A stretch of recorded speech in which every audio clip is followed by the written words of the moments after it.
You know, 130 million Americans to be fired tomorrow. There's not a damn thing we could do about it.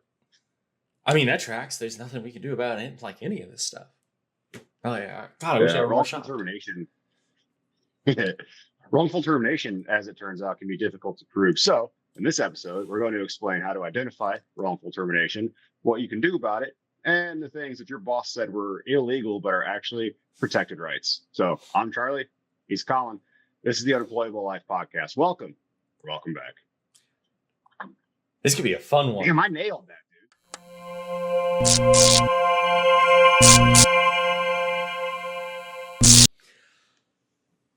You wake up to the same alarm.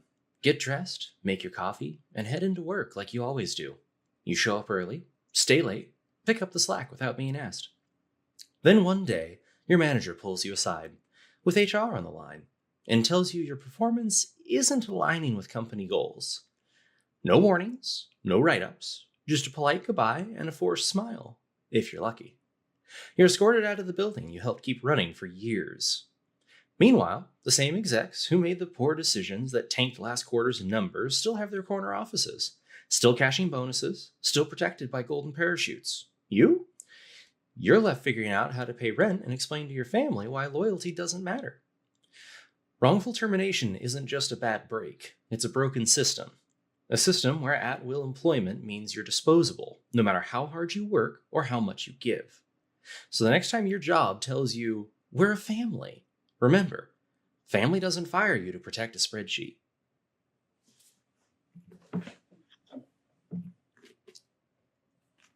I nailed that one. I was a little concerned because I was telling him right before the show, right off camera, I was like, this is going to take me like a dozen tries. I'm going to feel like a dummy on here. We got it, though. Perfect. Should we define what wrongful termination is real quick? God, yes, because I swear, did this happen in your circle when you were working with a lot of young folk? Like everyone talked like they knew the law and would throw it around? Dude, I have an entire bit in my miscellaneous talking points that I titled White Trash. You know what? Okay, let's just start with that. Okay, let's do this. Because it sounds like what I'm thinking of. It's just that the people who will immediately lose the moment they step foot in court are the ones who continue to loudly talk about how they're going to sue this and sue that. It's like, bro, you don't even show up on time. Yeah. How can you expect to show up at a 1:30 appointment for your lawyer? Yeah, they're firing me because of discrimination. Like, nah, Todd, they're firing you because you've been late 39 days in a row. So before we get ahead of ourselves, we should absolutely at this point define what wrongful termination is. And I have it here from a lawyer's website. I forget which one off the top of my head, and I'm not going to go through my links right now because I forgot to hyperlink it here. I'll put it here. Wrongful termination is the ending or dismissal of an employee in a way that violates the law or is considered unfair to the employee. This may either be a breach of the company's contract terms or a violation of laws regarding discrimination or harassment. Okay.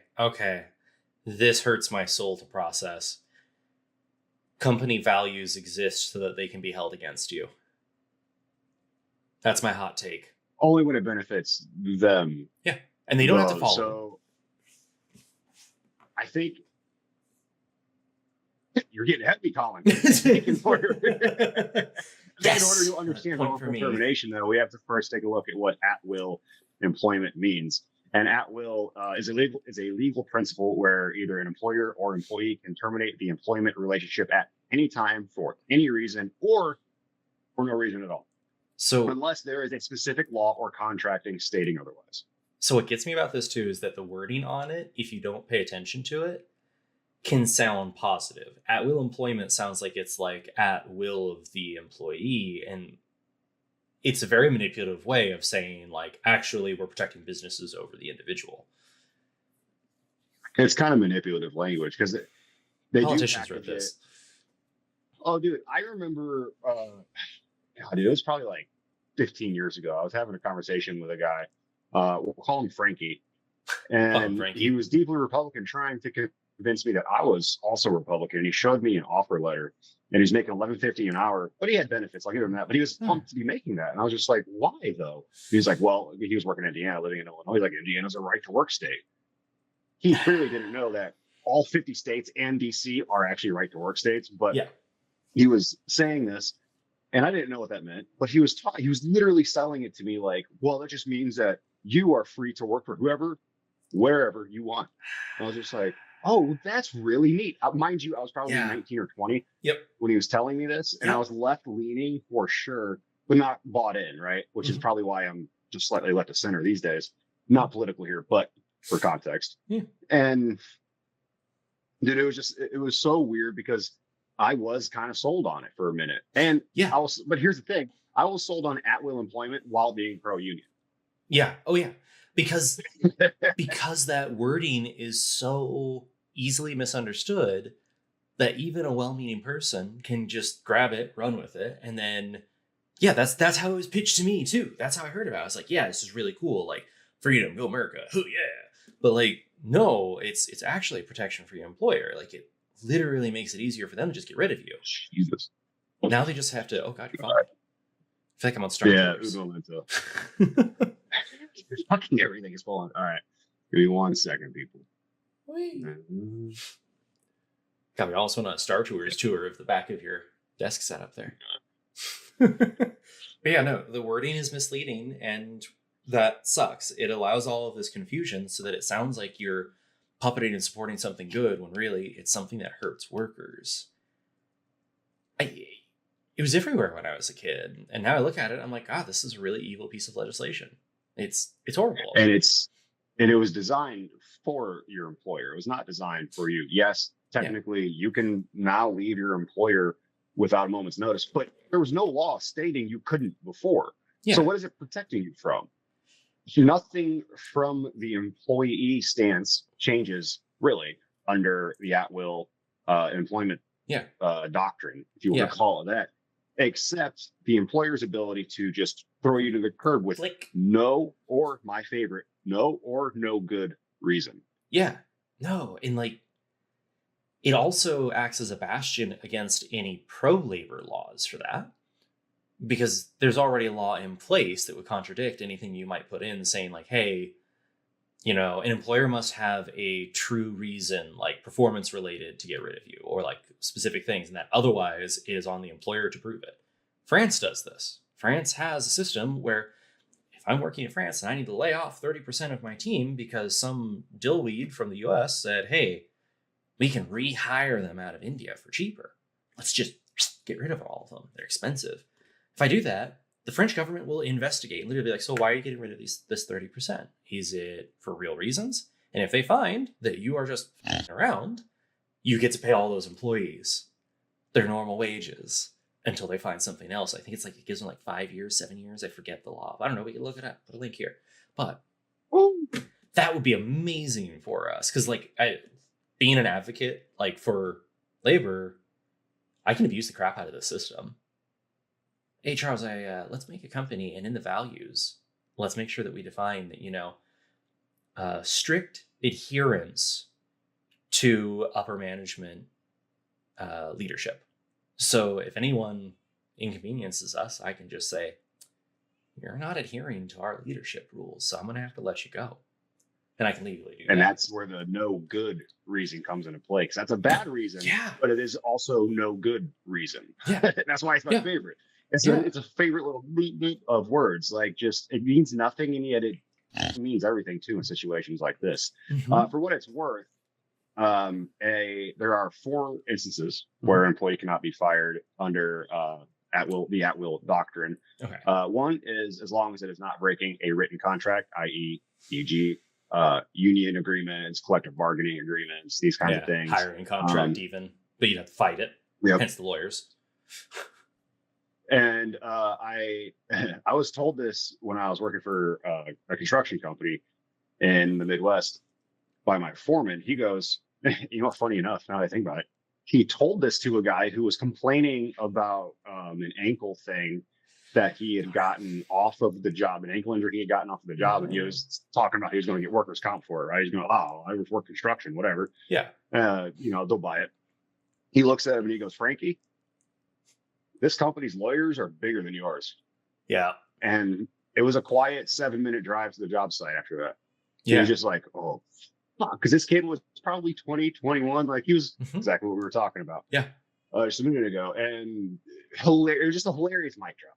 I loved it. But it's true, though. Number 2,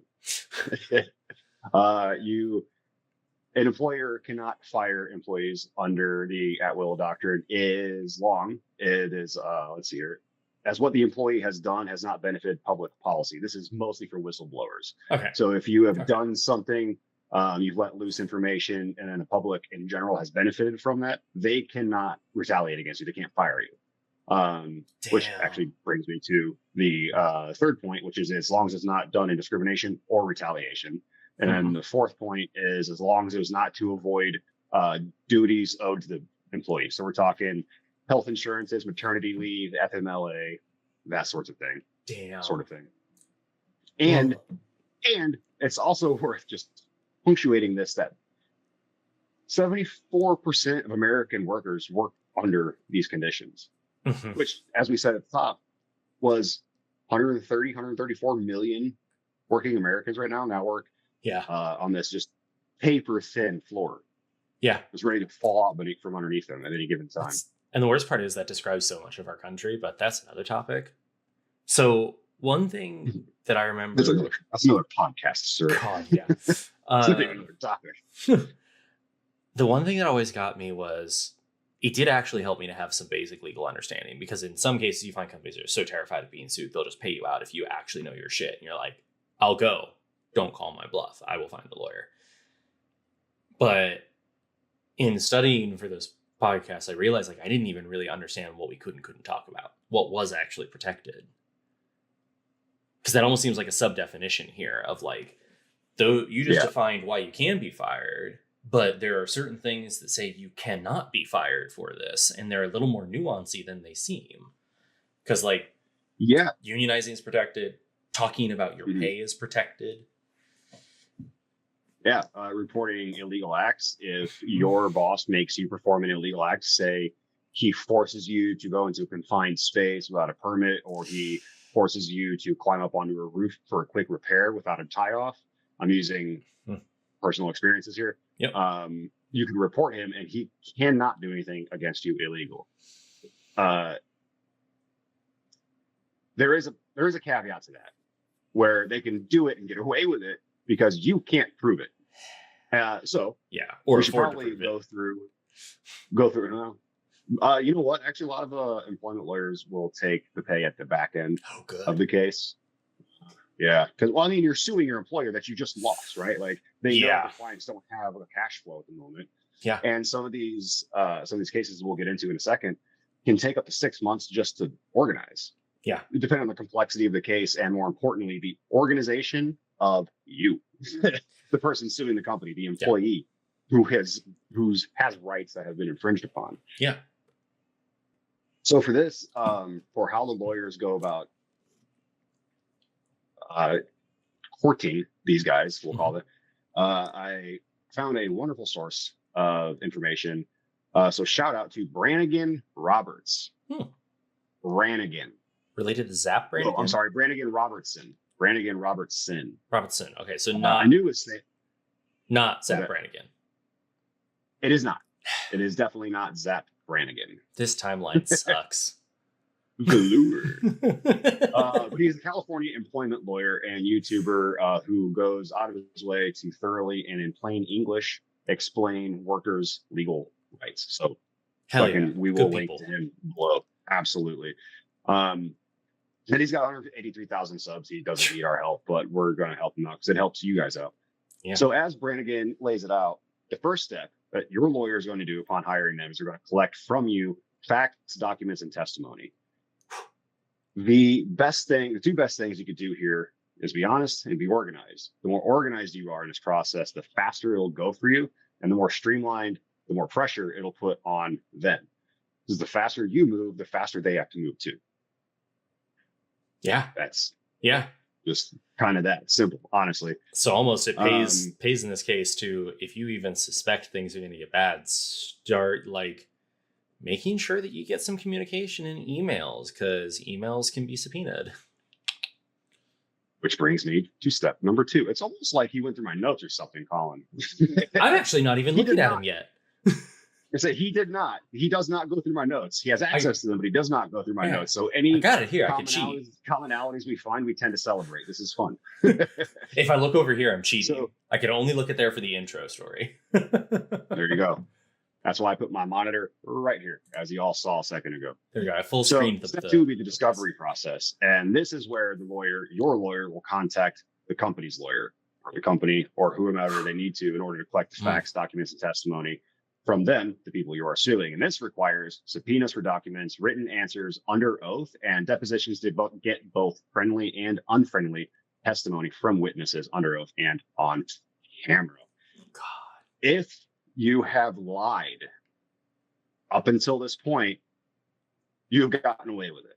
Yeah. This is where it'll start to appear. This is where you will probably have made your lawyer's job a hell of a lot harder by lying. Yeah. And this circles back actually kind of neatly into the person we were talking about earlier, the type of person we were talking about earlier, the type of person who doesn't need to be suing their employer for these kinds of things because they don't have the employment record to back it up. I have so many stories. We can get to them in a minute. Yep, I'm behaving, but I'm so excited. God, I wish I had actually sued some of these people. In a moment, we will get to that. But they will use the testimony they got from you and from the employer to then build a sequence of events. And this is where the nexus needs to happen. If their sequence of events and your sequence of events have in common 2 things, the incident and the retaliation that follows, you're probably in pretty good standing. But if that doesn't happen in that order, or if there's a massive gap in between the incident and you being fired, it's probably not in your best interest to pursue, because which is hard. Consultations aren't always free. Yeah, and that's kind of hard in some scenarios because you might be in a situation where it's really hard to prove that it went down. But if you're really lucky, like if you get it in writing, or you have witnesses that'll back it up, because to your point, if the stories don't line up, you have to figure out what's going on. Judges got to make a decision. And actually, it's jury. Jury. Oh, excellent. That's even better. That's even better. It is even better because they need preponderance of evidence, not beyond a reasonable doubt. So all they need is 51% of a reason to believe that you were innocent. Damn. That's it. So if they have doubts, as long as the majority of their person feels like you're innocent, you're good. Yeah. God. Oh, God, I should have sued some people. I should have done it. Man, but you know what, though, too? Like, that's all the more reason to be honest, because if you are lying, it's going to come out on the stand, which for one is perjury, and that is a sentence of 1 to 5 years, depending on whether or not it's a federal or a state act. And 2, you're lying to the people who are going to give you the award, the damages, the money, the payout. Don't lie to the jury. The moment you lie to your lawyer, you've already lied to the jury, because the lawyer's not lying to the jury. The lawyer's giving you the information as you gave them. Give your lawyer the clear, concise, honest information. Do the same throughout the entire process, and you will be rewarded financially. So like, really good example. This is one of those things I'm thinking about. Like, I had this in the bag if I actually went for it. I ended up quitting a place, but when I went to quit, they decided, no, we're going to term you early. And I was like, so you're going to straight up fire me and not just let me finish my 2 weeks? And they're like, yes, your last day is right now, this instant. And I'm forced out. Now, beforehand, basically, I had been involved in a failed unionization process, but they couldn't pin it on me. So I was relatively safe, but they were trying to pit me out of existence. So they pipped me for something legitimate. I hadn't done my reporting in months. In my defense, though, I just called all the clients and talked with them and gave them the updates verbally. But whatever, the point was, I had playing by their rules. I was in the wrong. I had to backlog all 6 months of this reporting that I didn't do manually. Backlog it all, prove it to my director. Director said we were totally good. Like, looked me in the eye, shook hands, good job, man. Thought we were good and done. They tried to write me up for that later and say, well, this is your final written notice. And I was like, that doesn't make any sense because I've been doing really good and everyone has said so, including my director, but now suddenly you're turning on me with HR. So they tried to make me sign the document just saying, well, it just says that we had this conversation. So that is a standard management trick. It sucks ass. Don't do it. But what you can do is you can say, you know what? I'll sign the reverse side if you allow me to write on my statement as well. So I wrote on my statement of like, I am signing this under the understanding that my director told me that this was done and resolved as of 3 months ago. And HR and so were present to witness this. And then I slid it over to them to sign too, because they have to put their signatures on it. I laid a trap. And that was a very useful thing. But the truth of the matter is they terminated me because they were coming after me for retribution. They couldn't prove it, so they wanted to get rid of me. I could have sued their asses. I could have won. Damn it. And that's the thing is, a lot of people don't believe that they have a case when they do, because they're kind of made to believe they don't have a case. Like, and even the people around them are probably pretty skeptical. Like, oh, you probably shouldn't go into that whole process. Like, they're like, like I said earlier, their lawyers are bigger than yours. And you don't upset them. They could give you bad reviews. People call for job checking. You know what? I'm so glad that employers don't give employees reviews sometimes. Other times I wish it was a thing. Yeah. No, actually, this place that I am giving the example of, they torched my reputation for about 2 years. And like, I just had to find an agency they couldn't get a hold of. Like, it was crazy. And I know it was just like, oh, I'll talk to your director. And I was like, I wouldn't. We didn't leave on good terms. He doesn't like me. I don't like him. I'm sure they called. And then I had a dumb luck moment where one employer was like, I don't give a shit about your previous director. Like, prove that you can do this. And I proved it. And they're like, cool, you're in. He tried to be a dick too, sadly. There you go. Fucking spit handshake and all that. Yeah, the easy come, easy go. Yeah, exactly. No, God. I could have sued him. Damn it. There is a point in here to be made about being a good employee. First. Be a good employee before you do anything, and be a good employee for a while. You can't just be a good employee for a week. You can't just show up and be productive and satisfactory for a week, fire a lawsuit, whatever. You have to do it for an extended period of time. Yeah. Because when the depositions and the discoveries begin, they go back to your day of hire, basically your day of first employment. And then they track it all the way up to the last day of your employment. And they go through your performance and your disciplinary history. And they also go through the disciplinary behaviors and trends of the company as a whole. Because if you've been fired for being late, but no one else has been fired for being late, well, you're probably being singled out. Yeah. But if you've been fired for being late, and so 4 other people in the last 6 weeks, you probably don't really have a leg to stand on here. Yeah. And unfortunately, someone could obfuscate the truth. Like, they could just be targeting you and have also happened to have the data to say that they were just firing people for being late. But like, that's true too. I mean, you can manufacture that data too. I'm sure. I don't know anyone who that's would, the horrible but I'm part. sure you could. Yeah. But like, to your point, tell the correct story. And I guess that's kind of like the theme so far in this too, right? Is you're telling the truth. If I were to go and sue that old group, I would have told them the truth. Yep. They put me on a PIP, final notice, but if you subpoena that document, you'll notice that I put a statement on the back and made them sign it. And it said these things. So like, I was actively pushing back on it because it wasn't fair. That tells the narrative in the story, but you have to have the documentation and all the proof in order to tell the story. Yeah. You have to have your own notes too. Like write things down, man. Write down your interactions with your bosses. Write down what their moods are. Write down what the production is like at that time. Write down the battle time buddy of day system. Even. Yeah. You got get that data. Get that stuff written down, and then like, if you and I are in the same workplace, I'd be like, hey, Charles, can you sign this and confirm this looks accurate to you? Like, if that's your good friend, hey, what? They're going to retaliate against your friend and you include them in the lawsuit. And then you have oh no, it's lagging. You have 4 lawyers instead of 2. There we go. Yes. It lagged out for a second.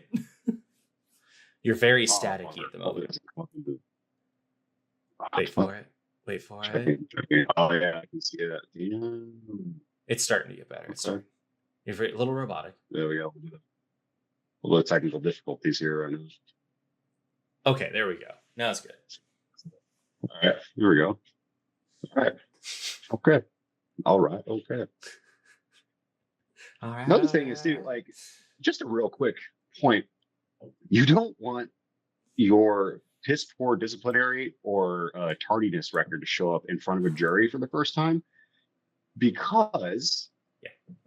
they know what it's like to work with people exactly like you. Don't be that guy. Be good at your job because the people who are going to depend, or people who are going to decide rather on your future, want to work next to people who give a shit. Yeah. Be And one of them. it's part of this whole system. It's like the ideal scenario is that truly the employer was messing with you. They stepped out of line. They did the wrong. But as messed up as it seems, you have to be as straight laced as possible in order to get through this. Like, I worked at a hotel where there was absolutely favoritism going on, and one guy was unfairly being punished. And then that manager left and a new manager came in. He had the chance to rebuild that reputation, but he was so burnt, he kept acting out. He would show up late constantly. He would use the lobby computer for private internet searches, which was strictly against the rules by the IT guy, who was like a god at that property. And I remember like I had to write him up once for it. And I was like, dude, come on. You got this. If you want to be this role you're aiming for, I'll be vague. Like you can do it, but you need to knock this petty stuff off. Like we have a better manager now. Like this person actually cares about us. And he's just, I don't care anymore. He was so burnt that he burned himself out. And then when they did say, okay, that's it, you're fired, he was an asshole on the way out and was like, you know what? I'll sue you. I'm going to come for you. And he tried. Ooh. But he couldn't win because we had the documentation. It was like, no, like even his fellow employees were like, he was an asshole. It never made it beyond the exploratory phase. And it sucks for him because like he had a legitimate case initially. Just be likable. Like, no, I get that though. I really get that. That jaded, burnt out. Oh like, yeah, we've all been there. Haven't fuck anyone but me. Like, oh man, dude. Yeah. I used to live in that world. I cut my adult fucking teeth in that world. Same. Except my topic was relationships. I was one of those fucking nice guys who was cringy as all hell. So I got better. Nice guys finish last. Giggity. Only because they let you finish first. Exactly. Suing your employer is a bit of a righteous act. Let me explain. This isn't like all that deep or anything, but I just had this thought like 10 minutes before we got on here. So maybe a little immature, but I think I'm on something here. Just playful. If you do it right, you're doing it honestly, and you're doing it in the interest of trying to right a wrong, bring justice maybe to yourself or your coworkers and stuff. And that right there is already an honest and a noble cause, right? But then because you're literally using honesty to take them down like a wrecking ball, that feels like an incredibly virtuous thing. You're using the truth and facts as a weapon. Yeah. And like, and you don't even have to wield you come out on top as a good guy, you know? So like you come out on top as the guy who's won, the guy who's honest, the guy who's noble, whatever his thing, and you get money. Yeah. Cause I mean, I guess that's the thing. It's really interesting to think about. Like we kind of have that problem in our society of businesses tend to get away with things that the individuals can't. So wage theft is a major issue in the United States. However, businesses aren't really punished for it ever, if at all. Like maybe with certain amounts of people coming together to form a class action or mass tort, like maybe. You need a lot of people for class action, though. Yep. And difference is though, if I just take money from a till, I can be instantly fired and thrown in jail. But if someone takes money out of my paycheck and refuses to give it back, that's not the same level of theft.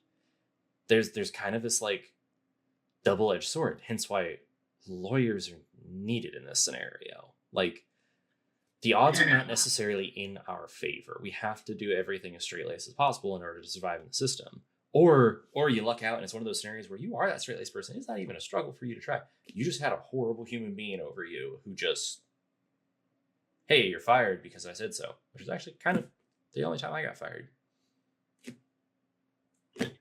Yeah, I like the at will.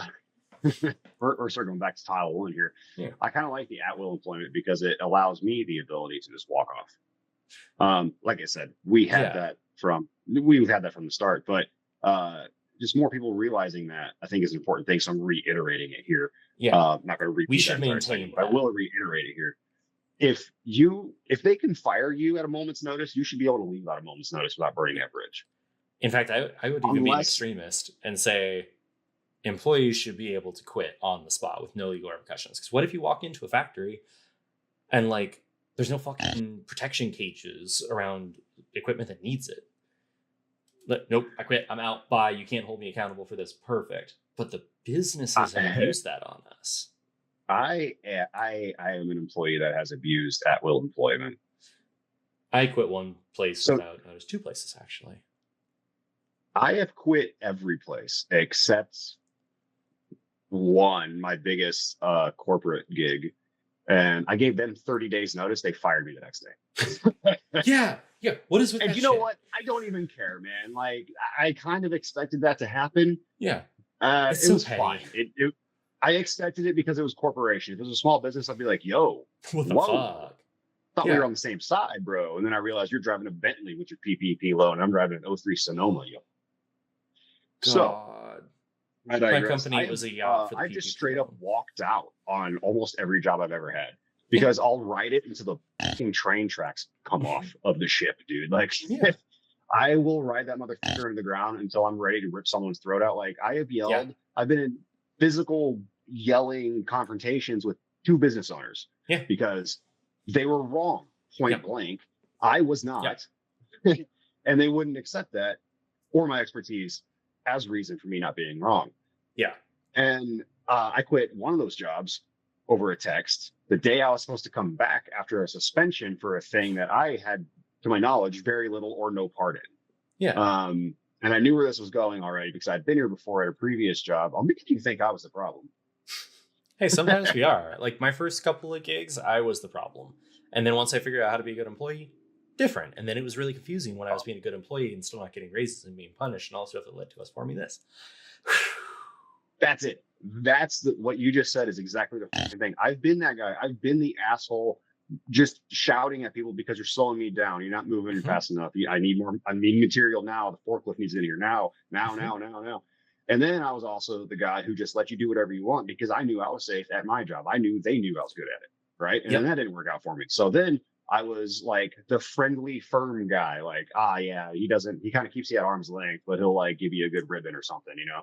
Yeah. And that's kind of worked out for me. But what you just said is exactly my truth too. I've gotten 0 raises in this industry with the exception of one job, that corporate gig.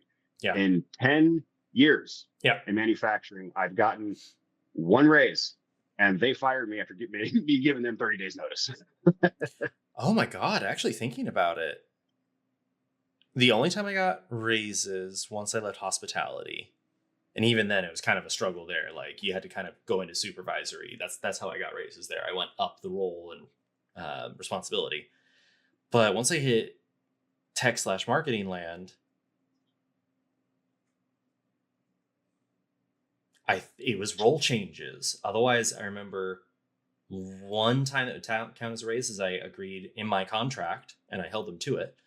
The contract we had was you start at, I think it was start at 60K to prove your worth for 3 months. And I went ham for those 3 months. And the contract said it would go up to 90K. And then they were like, well, do you really think you deserve it? That was verbatim the fucking question. And I was like, where did this come from? Like, you guys agreed to it. There was no question about it. But now that I'm here and I've like moved mountains for your clients, now you're questioning me? What the heck? Like, ugh. You should have gotten a lawyer. And if you did, here's how you can best help him. So many times. My next segue. Oh my God. Segment segue. That sounds like a short series, mini series. It certainly sounds like it has an audience. I'll let you fill in the blanks on that one. So the first, we've covered this part a lot, actually, at this point, a lot already. But yeah, just be honest. As Brannigan Robertson, California lawyer, I used a bunch for this episode for a resource. He says, the fastest way to lose your case is to lie under oath. The second fastest way is to lie to your lawyer. God, yeah. I'd be Mhm. scared to lie to a lawyer like that. I always think a lawyer is going to arrest me, and I've had a lot of encounters with lawyers. Um, I don't know. There's always a shifty energy around them, like, and maybe it's just a reputational thing. Like, lawyers are just shifty people, like used car salesmen kind of vibes. Like, it's one of those things too. Like, I did digital marketing for a legal firm for a while, and I'm not going to say the calls were more difficult, but you could tell that there was a chess game being played. And the only reason that they couldn't touch me was I knew my specialty and I wouldn't yeah, I'll have to look into that. I'd actually be ready for it. But like scared the shit out A, of the CEO. It was funny as fuck. a lawyer is really just a philosopher of a courtroom. The only thing they do is decide definitions. What does a philosopher do? I fucking do it all the time. I'm constantly defining things. One of my biggest pain points is I don't have enough conversations about defining things. That's all a lawyer does. You're a closet scientist. That's all. I I should have just gotten for like a lit degree or something, man. I don't know, but yeah, I mean that's what they do. They just go in, they argue really about what wrongful means for a couple of months, and then you get a couple of dollars. Yeah, and then they take a chunk of it, but that's how it They, works. they do, but they have to. They are a business. They have families and stuff, so they got to get their cut. Yep. But the second best thing you can do, besides be honest, is organize your evidence. And if you can organize your evidence in a sequential, chronological order before you go into the consultation, or even before you go in for any sort of questioning or discovery sort of thing, brilliant. Because you're going to save them quite a bit of time. As I said earlier, after they do discovery, questioning, testimony on both behalves, they put the sequence of events together. But if you've already done that on your side of the story, they don't really have to do that for you anymore. Yeah. So you're doing a little bit of work for them, and they probably love that. I would also love it if you organized your documents and that you understand you're not going to have every document you need, and that is okay. It's okay that you don't have everything you need. That's what the discovery process is for. Yeah. And like if you've got an employer, like I've worked for a few that could be really gnarly in these situations, like delete your emails level. There's most likely going to be signs. Like there's going to be signs that'll tip them off. Like, huh, so convenient. The last 30 days of your emails are just blank. You weren't doing work the whole time. No, I was. Huh. Prove it. Yep. Oh, and I think the last thing, probably one of the more important things you could do, is just make yourself available for your attorney. So if you're one of these clients that's hard to reach and you take a day or a week to respond to any sort of inquiry from your attorney, you're going to have a bad time. Lawyers are going to have a bad time, and they're not going to work all that hard for you. The harder you work for them, the harder they work for you, generally. Yeah. Generally, because as we just said, lawyers are shifty. Well, and I bet it also makes them more money. Like they can move faster and more efficiently. Your priority because you're making it smooth for them. Like if you think of a one court case as a closed sale, it kind of changes the entire perspective of it. That's what they are. They're selling, like I said earlier, changing definitions, but they're also salesmen. They're trying to sell you their point. Yeah. And if you buy into that, well, it's a closed sale. The more closed sales they make in a month, the more money they get. Yeah. Yeah. Make their lives easier. They'll make yours easier as best as possible anyway. Yeah, as best as possible. I mean, you could win hundreds of thousands of dollars, depending on the complexity of the case, depending on your rank. If you're just like, I say just as someone who is just a line operator himself, but if you're a floor operator, on a factory or something, you're just not going to get the kinds of payouts that a CEO is going to get, because the CEO has financially more at stake, because generally the C-suite people are bought into the company. They have stocks that they can lose out on, all these things. Their financial damages are greater than a $17 an hour wage, Yeah. Which also means that the lower tier your job, potentially, the easier it will be to win, because the payout will just be smaller. Yeah, which sucks too, because like one of the things I always like to highlight is like in my world, a worker is a worker across the board. I don't care what industry you're in, you deserve to be treated well, compensated fairly, have a living wage, all that stuff. But our system is still kind of messed up. Actually, it's really messed up. Come over here, because people can legally act like little petty tyrants. Oh. Seagull bosses. Fly in, shit everywhere, scream, and then out the window they go. To the next And if you're place. lucky, they don't pluck your eye out. Did you ever see that video? No, The oh seagull, god, that's a like, thing. oh, dude, there was a seagull like flew down or popped out some lady's eye. Got the beak in there and just, yeah, dude, this happened like a year ago or so. And I had a couple of friends come down for my birthday, and we're riding around at the beach, and we're walking up and down the boardwalk. We're having a good old time. And one of my buddies forgets his sunglasses at my house and goes in and buys like the second most expensive pair of sunglasses at this beach shop for like $200 for some fucking reason. And he puts them on. And then I remind him those aren't ANSI approved, so they're not going to do anything to protect his eyes from impact. And then he kept flinching every time he saw shadows above him, which was hilarious because he's like 5'6". So every shadow is above him. Oh my god, I love that. I digress. I digress. Oh, man. So we're going to do a quick recap. This might have been a shorter episode than I thought. Man, we're getting real fucking concise here. We need to start saying some more swear words and things. Okay, you gotta bleep it all out though, because crap, fuck shit, damn. You know, I've just been using pig oinks. It's hilarious to me. just dub over me with like pig screeching sounds. Just all right, let me get some Alex the Terrible over here. Some fucking Will what's his nuts from Lorna Shore. Just, dude, this is way off topic, but there was a video of the guy from Lorna Shore. They like scoped his throat, right? Put a camera down there while he was doing his screams. And I don't know if you ever heard this guy scream, or if anyone out there has ever heard his scream. It is, well, it's something to behold, dude. It is. There's layers to it. Damn. Anyway, the way his vocal cords were just fucking dancing around, dude, it was like he could control each one individually almost. It was kind of gross to watch, but fucking impressive. Fair. Again, off topic, but so on topic, one story I would like to tell is that I'm going to call it some money leaving a property I was working for. It's a really interesting scenario, but because I knew my laws and I stuck to documentation, it was good. So this was Nightmare Hotel. It was the last hotel I worked at where I was like, I can't do this anymore. Bosses are abusive and dumb. And like, I've only had one or two good bosses out of like 8 or 9 examples. So shouting match, employers being a dick. And one day I'm like, you know what? I have a family member who's passing away. I can't do this. Like, I've been in a hotel when my grandfather passed. That sucked. I'm not doing this again with my grandmother. So I talked to HR at the time. I'm like, hey, here's the deal. This is going down. I just need to go take care of it. I know the guy above me is just going to fire me for it. So, like, I'm out on my own terms. Screw this. And the gal rightfully so was like, well, you know what? We'll be uncouth if your director's at town, so he can't, like, come in and cover for you. I was like, fair. Property first. Got it. Fine. I'll work through Friday.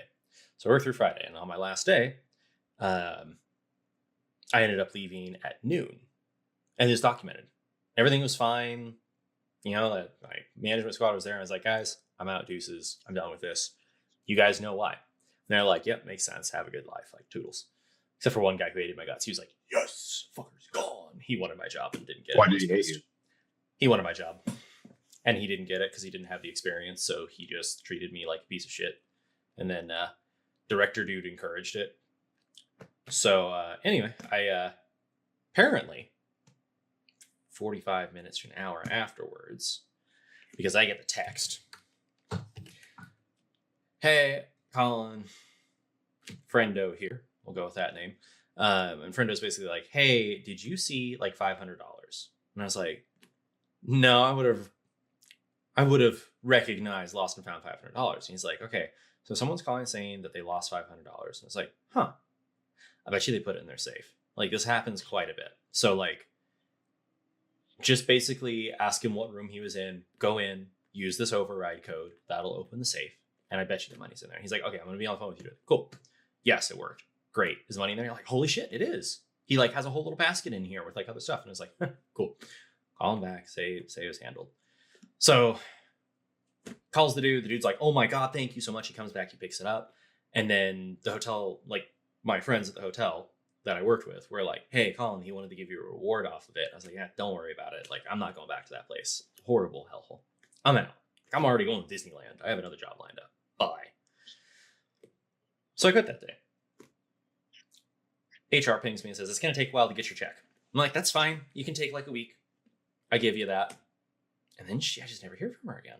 Well, it turns out they fired her because they were downsizing. They got purchased. And that was the problem with most of this hotel and most of my stories from that place. They're trying to gut us constantly to make the books look good for the purchase. So HR's gone. There is literally no HR at all. There used to be a squad of 3. Then it was 2. And then the main one got axed for a bullshit reason. So I ended up texting her because she was a good friend of mine. I adored her. I was like, hey, just checking in. What's going on? She's like, I'm so sorry I can't help you anymore. I got fired. And like, I was so torn up. And like, she sobbed about it. And I was like, I'm so sorry. Like, you didn't deserve this. How do I get my money? And she's like, you're just going to have to reach out. Use the general HR email. Like, okay, I'm on it. Email them. Hey, this is Colin.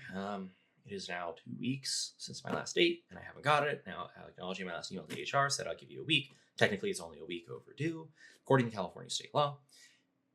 For every day that goes past this, I am to be paid my average hourly rate. And considering I was a manager, expected to be there 50 to 60 hours, let's assume 55 to be safe. You have to pay me my salary in hourly amounts until you pay it. Nothing. Next week. Hey. Next week. Hey. Next week. Hey. I get to like 8 weeks. And I get that fucking call and I'm like, guys, where is HR? I've been sending them emails for a while. Like, this was the general HR thing. What's going on? Oh, well, so-and-so is covering it and she doesn't really know what she's doing. It's like, that's not an excuse. Like, I need to speak to my old director, like right now. I talked to him, I'm like, dude, this is what's going on. Here's the California state law. Like, by my calculation, you owe me thousands of dollars extra at this point. He goes, no, we don't. I was like, by my calculation, you do. And at this point, I realized there was going to be a fight. And I was like, you know what? I need to go do something. Let's continue this conversation via email. I will send you an email. He's like, please don't. And I was like, I will be sending you an email. So I send him an email. Real quick, because this is a really good point. Any conversation you can get in writing, do it. In your emails. Talk verbally as little as possible in these kinds of scenarios. Absolutely. Oh, sorry. My nose just. Oh, yes. It just made you so passionate. I just wanted to reiterate that. I just needed to breathe real hard. But yeah, no. So that goes down in the email chain. I'm like, hey, this is what happened. I'm laying this out. I did my calculation. You owe me X tens of thousands of dollars at this point. Like, what the hell? Like, can we just get this resolved? I just want to move on. I'm really done with you guys. And this is really upsetting. And he's like, all right, let me get accounting in. We'll talk to you about it. Accounting comes back with like, okay, well, you know what? We'll give you your original paycheck. And they do that. They like instant transfer it. And I'm like, that's not how this works. Like, this is how this is supposed to go. Like, do I need to, at the time, you could reach out to like a local board and you could have a neutral person from the state come in and mitigate things and talk. And I was like, look, if I need to get like a state person to come in and do this for us, I can. I don't want to be having these conversations. I'm looking for another job right now. So like, we move on. Shitty director comes in and is like, well, if you want to, I don't think we'll have any need for that because I found out that the day you left, $500 was stolen. And it'd be a real shame if someone were to call the police and inform them that we have a damn good idea of who did it. I remember reading this and like at first I was chilled because I was like, oh, you bitch. And then like this heat came up and I was like, nah. And I just typed out, I was like, insert name here. I used to respect you because I thought you were far more intelligent than this.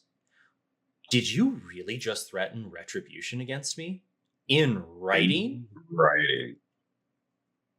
I hit that send. I walked 15 minutes across the street to go get a bite to eat at the local Target because I was poor as f***. And the phone rings. And it's his boss, the general manager of the whole property.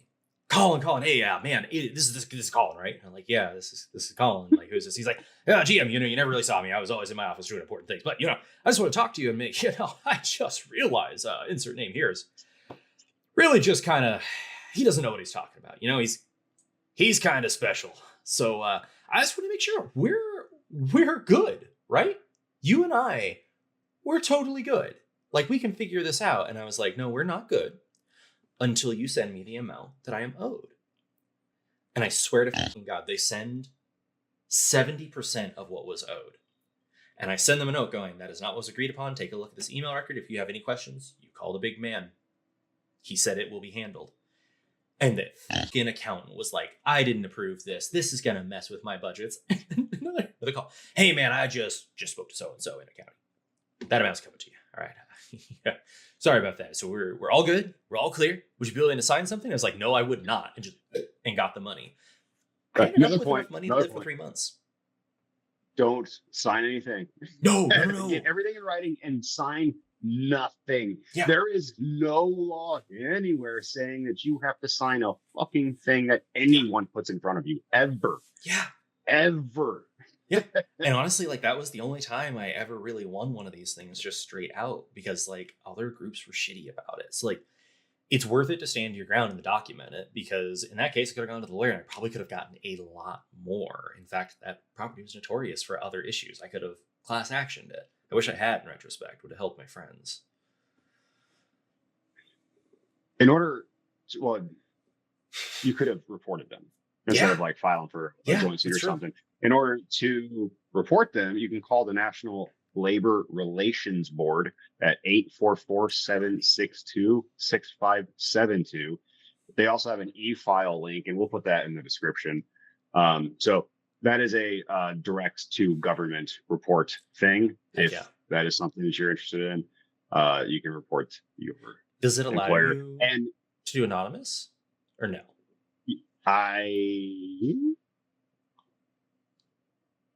See if it'll tell me immediately upon loading. Control F. And Yeah, let's look it up. Let's see. it does not say in here. So yeah, you might have to look it up. But yeah. Yes, reports may be submitted anonymously. If you share contact information, we'll acknowledge I have a receipt. feeling. Yeah. So they say they'll acknowledge your receipt in 3 business days if you give information. Save your receipts too. Also, I should have known that because of the whistleblower protections that we supposedly have in place. Yeah, those are supposed to be anonymous. Go figure. So. Oh God. Yeah, no, it seems like it's worth it. Like, to sum up all the topic here, it's worth at least taking the shot, especially if you have a lawyer who's working. What do they call that? It's not pro bono, is it?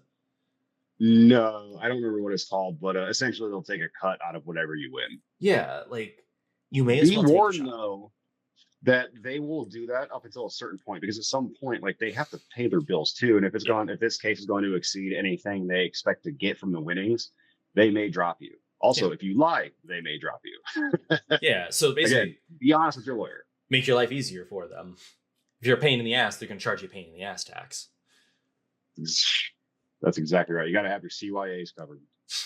So if we recap real quick, at-will employment was not made for you. I almost forgot. We talked about at-will employment. That was a while ago. 74% of U.S. workers can be fired for almost any reason or for no reason at all. This wasn't by accident. It was a tool used and created to dismantle worker power and make jobs disposable, namely your job. Mm-hmm. Number 2, wrongful termination is real, but hard to prove. I feel like a lot of what we talked about actually was how to prove that it was actually happening, because it is hard to prove. Yep. And just because you feel wronged doesn't mean you were. Like just because you were black and fired doesn't mean you were fired for being black. Yeah. Or, I had the guy who showed up late all the time and said he was being discriminated against. No, again, you were just late all the time. That was literally the only problem. We documented it. We were up like 13 times. And that's an unlucky number. Yeah. Well, and all it took was the place being closed, and he didn't show up to open it. That's a pretty good reason. Holy shit! Yeah, that'll put a real booger in your windshield there. It will. Anyway. Number 3, HR's job is to protect the company, not you. Yep. Their loyalty is to legal protection and liability control. Basically, they don't really care about you or your job. Treat HR like you're 2 samurai about to go into battle. You're being all super polite to each other, but you're ready to fucking slit a throat as soon as you need to. Yeah, you're both warriors, primed and ready to pounce. Yeah. Number 4, your best defense is a paper trail. If it's not written down, it didn't happen.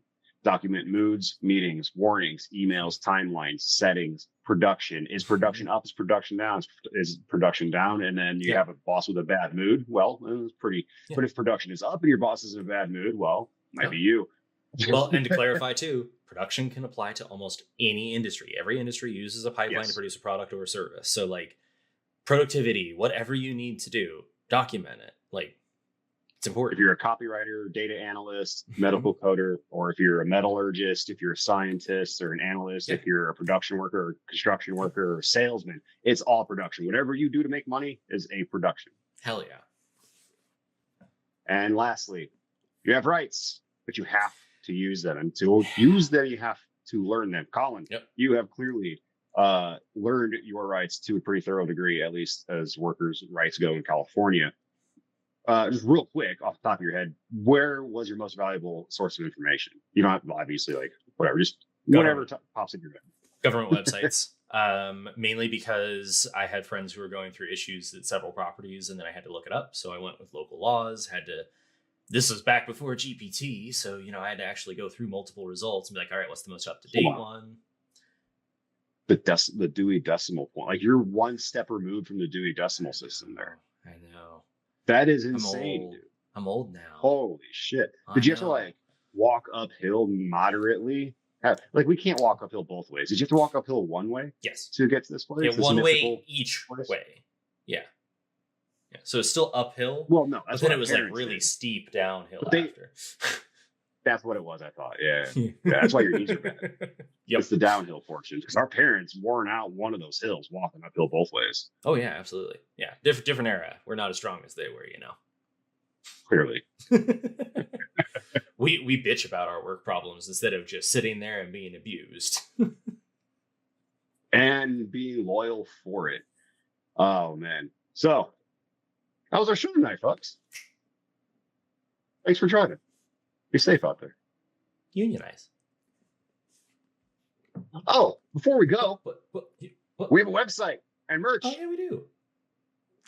It's over here. You can buy things that are unemployable. So you can just send a subtle to your bosses. Yeah, and our merch is growing. We'll have new things posted pretty regularly for the short little foreseeable future. And we will keep you updated on upcoming things because there are big things happening behind the scenes here. This is only a little piece of what the Unemployable Life is about. And as soon as the rest of it is ready to show you guys, well, some of you might hire us. We'll just put it that way. Neat. We'll see you next week. Bye, friends. Hey, thanks for watching. If you like that, YouTube thinks you like these also. Go ahead and tell us you love it in the comments and subscribe. We'll see you in the next one.